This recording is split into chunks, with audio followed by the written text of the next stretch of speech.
यदि आप लोग पॉलिटी की यह टेस्ट सीरीज़ देख रहे हैं तो आपको ये मान लेना चाहिए कि आरओ एआरओ प्रीलिम्स परीक्षा में आपसे पॉलिटी का एक भी प्रश्न छूटेगा नहीं। नमस्कार दोस्तों, भारत सिविल सर्विसेज प्लेटफॉर्म में आप सबका स्वागत है। तो आज की टेस्ट सीरीज़ की ये कक्षा प्रारंभ करने से पहले मैं आपसे यही कहना चाहता हूँ कि यदि आपने अभी तक मेरे चैनल को सब्सक्राइब नहीं किया है तो आप इसको सब्सक्राइब कर लीजिए।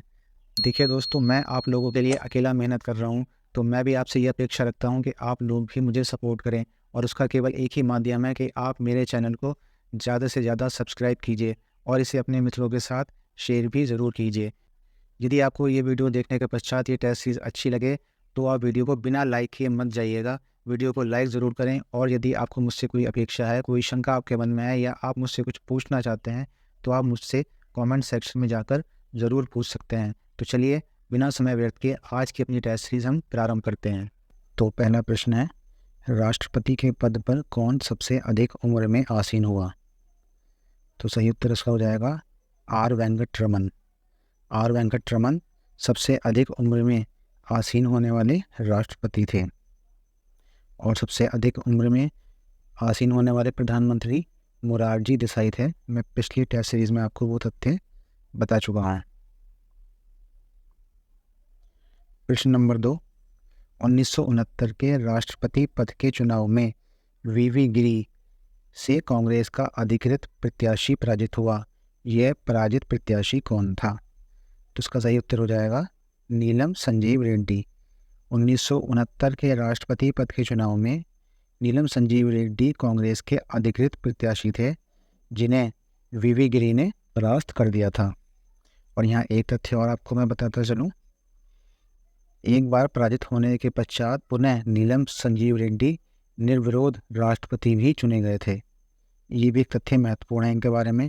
और एक तथ्य आपको और बता दूं मैं, नीलम संजीव रेड्डी राष्ट्रपति नियुक्त होने से पहले लोकसभा के अध्यक्ष या लोकसभा के स्पीकर भी रहे हैं।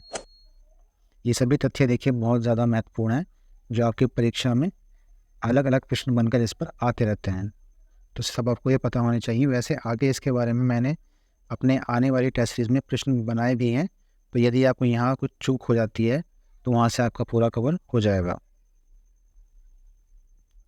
प्रश्न नंबर 3, किस कार्यवाहक राष्ट्रपति ने त्यागपत्र देकर राष्ट्रपति का चुनाव लड़ा और विजयी हुआ? तो सही उत्तर है इसका वीवी गिरी।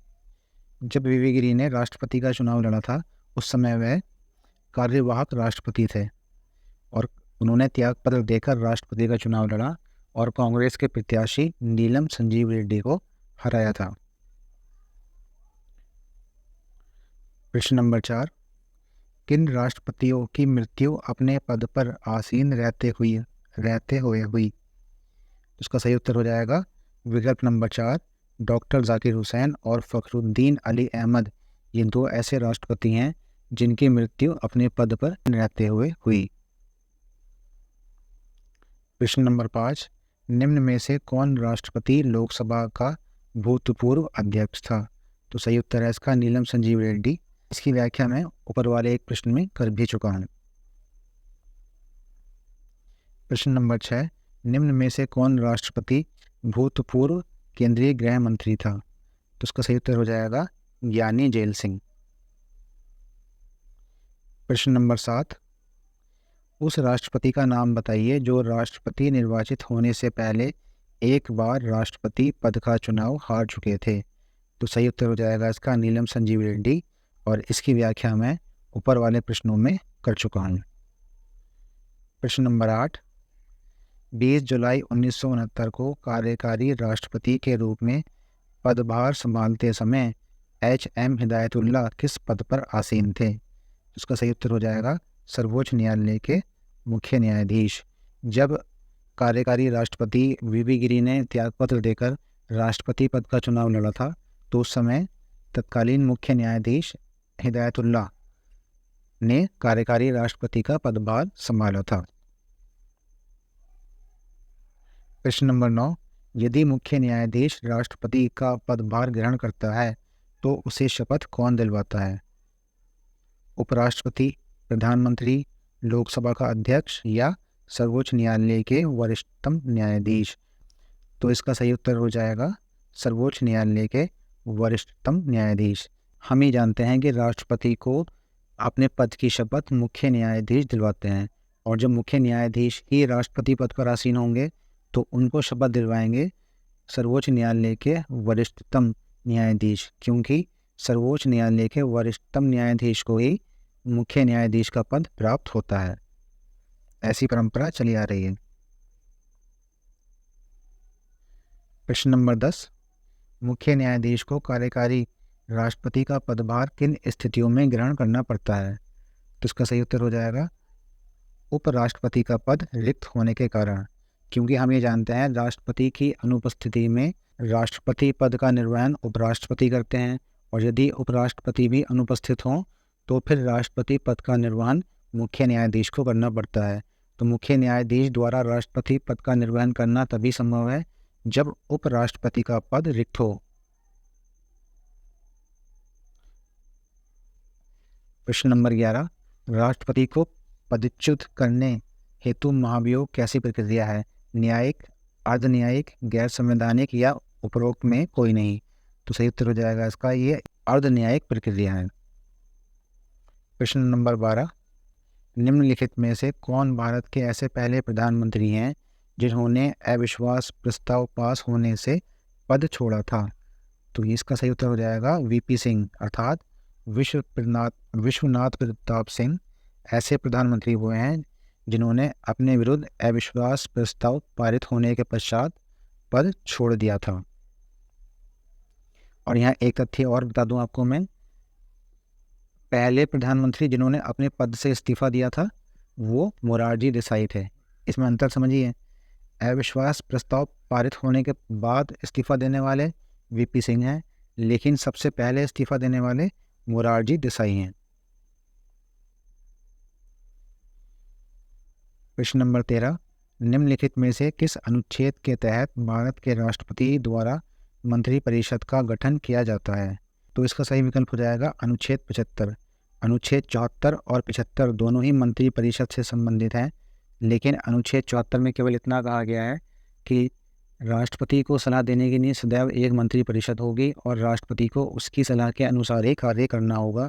यद्यपि राष्ट्रपति के पास पुनर्विचार वाली शक्ति है, और यदि पुनर्विचार के पश्चात संसद दोबारा किसी विधेयक को राष्ट्रपति के पास भेज देती है तो फिर राष्ट्रपति उस चीज़ को मानने के लिए बाध्य है। ठीक, लेकिन बाकी जितनी भी बातें मंत्रिपरिषद के बारे में कही गई हैं वो सब अनुच्छेद 75 में कही गई हैं, जिसमें ये कहा गया है कि मंत्रिपरिषद की नियुक्ति और प्रधानमंत्री की नियुक्ति राष्ट्रपति करेगा, मंत्रिपरिषद लोकसभा के प्रति उत्तरदायी रहेगी और मंत्रिपरिषद को राष्ट्रपति के प्रसाद पर्यंत कार्य करना होगा। ये सब जितना भी मंत्रिपरिषद के बारे में कहा गया है सब अनुच्छेद 75 में कहा है। केवल 74 में 2-3 बातें कही गई हैं जो मैंने आपको बता चुका हूँ। तो इसलिए इसका जो सही विकल्प हो जाएगा कि राष्ट्रपति द्वारा मंत्रिपरिषद का गठन किया जाता है, ये अनुच्छेद 75 में आएगा, 75।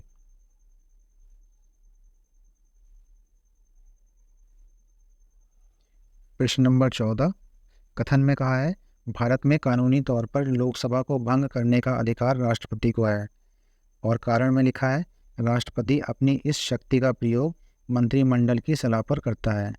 देखिए ये दोनों बातें बिल्कुल ठीक हैं, लेकिन इसमें दिया गया कारण कथन की सही व्याख्या नहीं करता। देखिए ये दोनों बातें बिल्कुल ठीक हैं, लोकसभा को कानूनी तौर पर भंग करने का अधिकार तो राष्ट्रपति को ही है, और राष्ट्रपति अपनी इस शक्ति का प्रयोग मंत्रिमंडल की सलाह पर ही करता है, लेकिन यहाँ जो कारण है वो कथन की सही स्पष्टीकरण नहीं है। इसलिए इसका जो सही उत्तर हो जाएगा वो विकल्प नंबर बी हो जाएगा कि ए और आर दोनों सही हैं, परंतु आर ए का सही स्पष्टीकरण नहीं है। प्रश्न नंबर 15, निम्नलिखित में से कौन दक्षिण भारत से पहले भारत के प्रधानमंत्री थे? तो इसका सही उत्तर हो जाएगा पीवी नरसिम्हा राव। प्रश्न 16, कथन में कहा है भारत में कार्यपालिका पर लोकसभा का प्रभावी नियंत्रण होता है। कारण में लिखा है केंद्रीय मंत्रिपरिषद उसी समय तक कार्य कर सकती है जब तक उसे लोकसभा का विश्वास प्राप्त हो। तो दोनों ही बातें ठीक हैं और यहाँ आर ए का सही स्पष्टीकरण है। तो इसका सही उत्तर हो जाएगा विकल्प नंबर डी, ए और आर दोनों सही हैं और आर ए का और ए का सही स्पष्टीकरण आर है।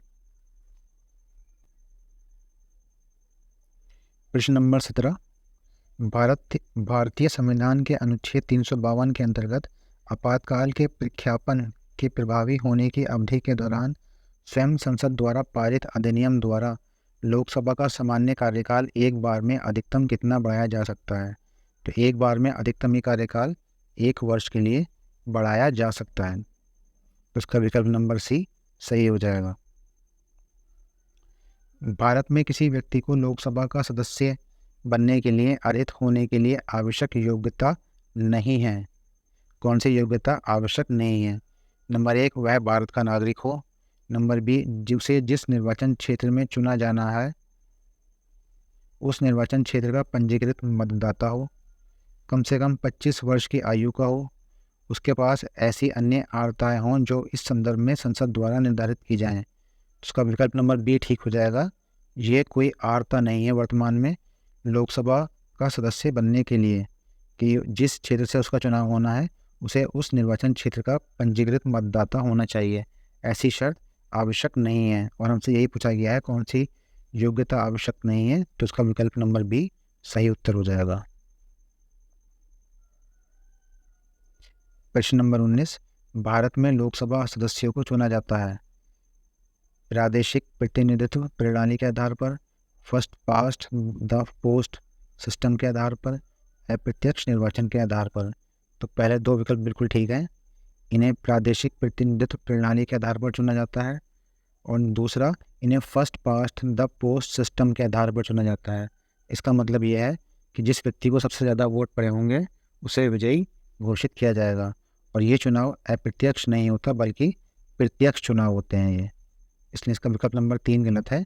केवल इसका विकल्प नंबर 1 और 2 सही है, अतः विकल्प नंबर ए इसका सही हो जाएगा।